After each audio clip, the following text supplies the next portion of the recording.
Just a week after the NBA delivered what was arguably the best game of the season, the league's top two teams faced off once again, the number one offense against the number one defense, with records of 34-5 and 33-6 respectively. However, instead of another classic duel, this time we witnessed a complete blowout. What makes this particularly interesting is that the already undermanned Thunder entered the game with an even weaker roster. In the first matchup, Cleveland's offense had a field day, scoring 67 points in the second half and finishing with 129 overall. We'll dive into the specifics of what worked shortly, but for now, let's focus on their biggest advantage: size.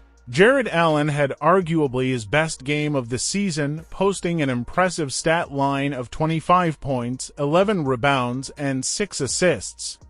7 of his 11 rebounds were offensive, and in seemingly every crucial moment, Cleveland dominated the glass, particularly in the fourth quarter. At one point, they had a single possession that lasted nearly a minute and included 6 scoring opportunities. Alongside Allen, Evan Mobley also took advantage of mismatches on the glass and made all the right decisions as a playmaker, finishing with 21 points, 10 rebounds, and 7 assists. Without Chet Holmgren, OKC lacked the size to handle high-level bigs, and in this rematch, they were also missing Isaiah Hartenstein. Calling their front court scarce would be an understatement. At the very start of the game, it seemed like Cleveland would pick up right where they left off. Their offense opened with a lob from Max Strus to Jarrett Allen, resulting in a foul. On that same possession, Darius Garland received a handoff, attacked the defense, and dropped it off to Allen for a powerful finish. Early on, it looked as if Allen was set to replicate his previous dominant performance in the paint. In just the first few minutes, he was already making his presence felt.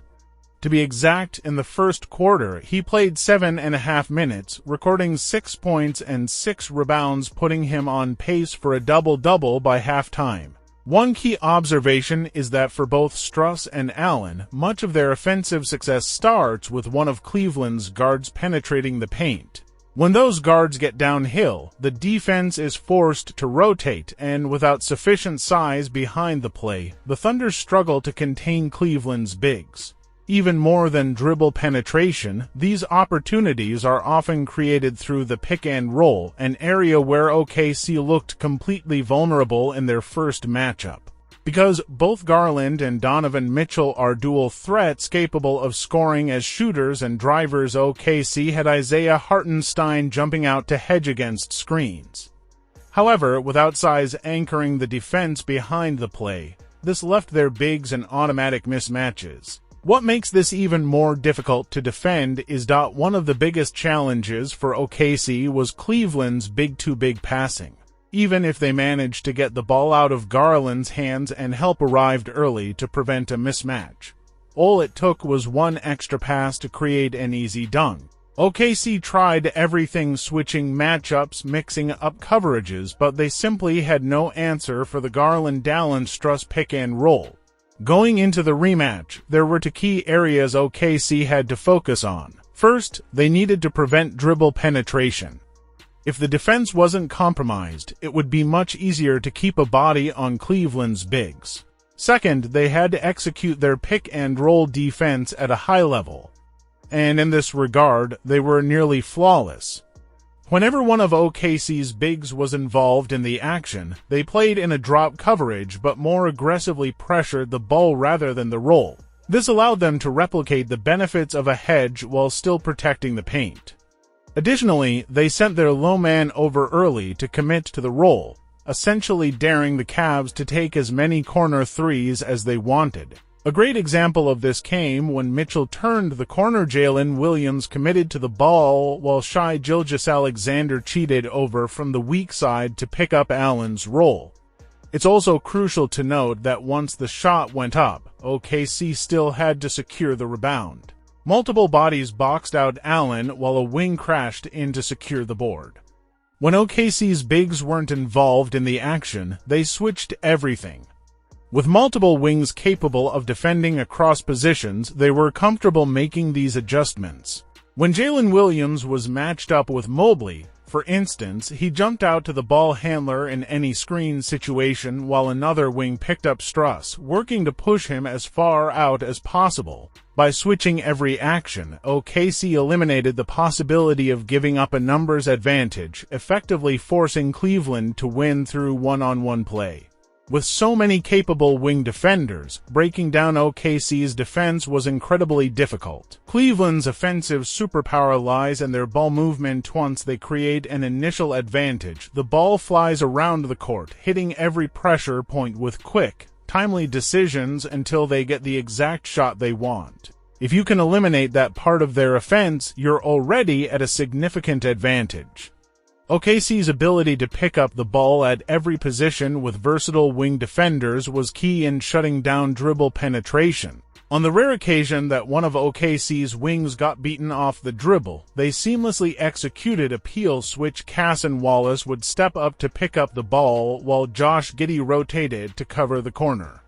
As a result, Cleveland's attackers struggled to get deep into the paint. This strategy became even more effective when OKC opened the second quarter with their small ball lineup. At that point, they could switch everything, regardless of who was screening, attacking, or whatever wrinkles Cleveland tried to throw at them. The idea was to always have 5 defenders capable of cutting off drives, and when combined with timely peel switching, they consistently had a body in front of the ball to protect the paint.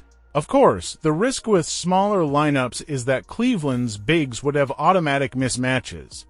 To counter this, OKC had their low men cheat over early whenever Evan Mobley posted up, sending an immediate double team off the catch. Mobley is a quick decision maker and a strong passer, so they had to live with some open threes.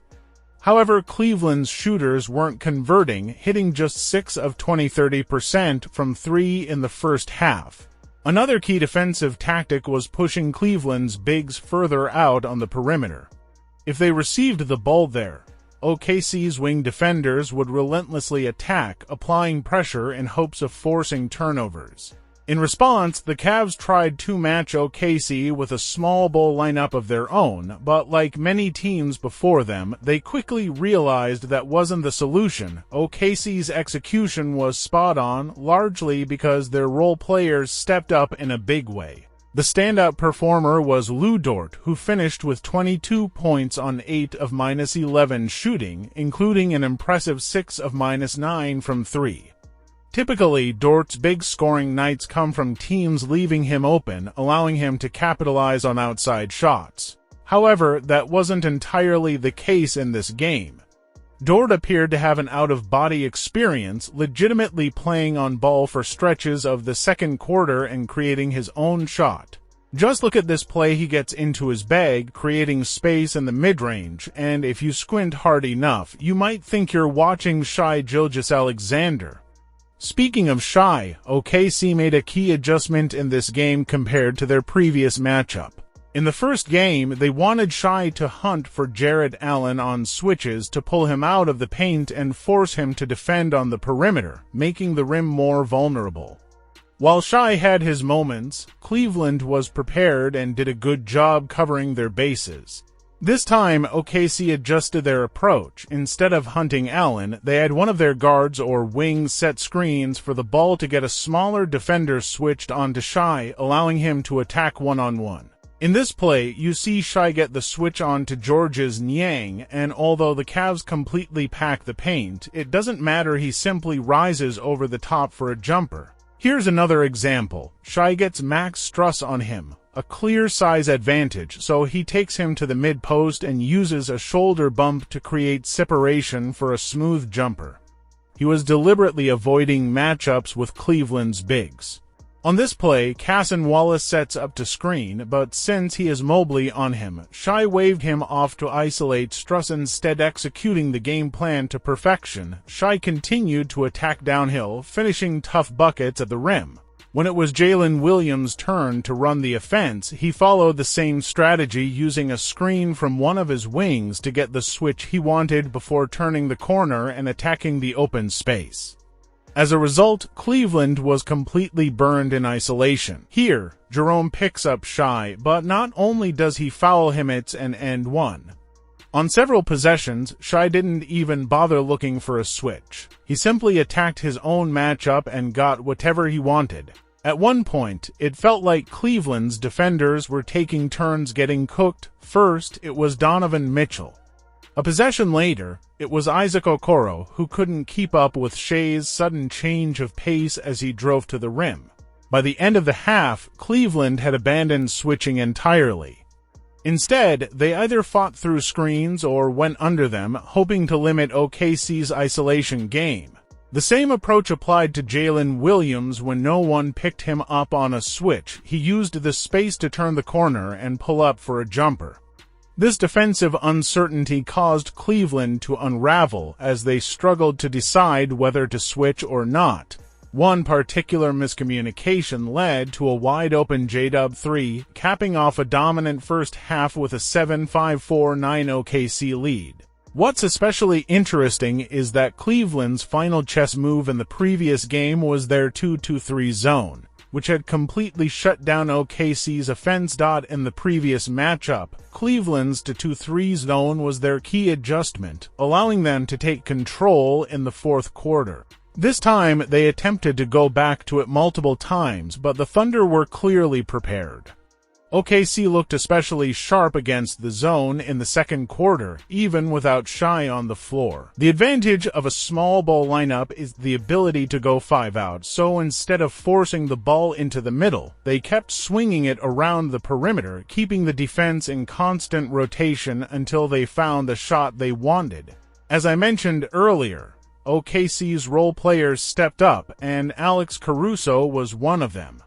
He knocked down both of his three-point attempts against the zone and finished with 10 points. By halftime, not only did OKC hold a commanding lead, but they had completely neutralized Cleveland's defensive strategy. The game was effectively over just minutes into the third quarter. Some of the starters remained in to pad their stats and extend the lead, but the second half was largely uneventful.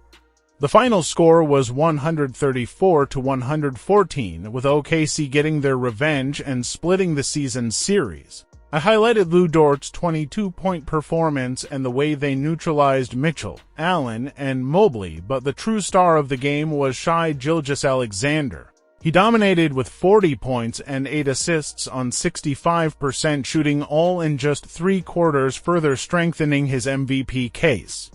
With this win, the Thunder displayed their resilience, tying Cleveland for the best record in the NBA.